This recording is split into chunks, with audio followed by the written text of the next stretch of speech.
এসছে নয়ারহাট গ্রাম পঞ্চায়েতের সদস্য রঞ্জিত বর্মন এবং বৈরাগীরহাট গ্রাম পঞ্চায়েতের সদস্য সুশান্ত বর্মন। এটা শীতলকুচি বিধানসভা কেন্দ্রের মাথাভাঙা 1 ব্লকের অধীনে এই দুটো অঞ্চল, সেখানকার পঞ্চায়েত সদস্য যোগদান করছে।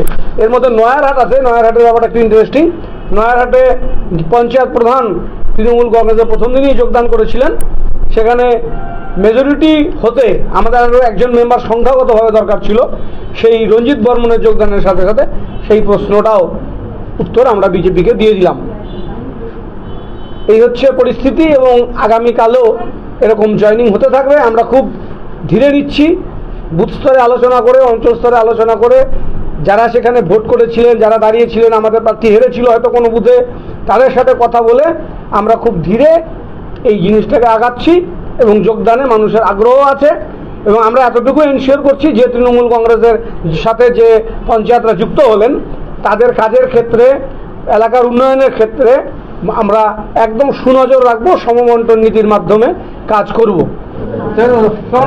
বন্দে মাতরম, বন্দে মাতরম, বন্দে মাতরম, বন্দে মাতরম। মমতা ব্যানার্জি জিন্দাবাদ, অভিষেক ব্যানার্জি জিন্দাবাদ, মামাটি মানুষ জিন্দাবাদ। বন্দে মাতরম, বন্দে মাতরম, বন্দে মাতরম, বন্দে মাতরম।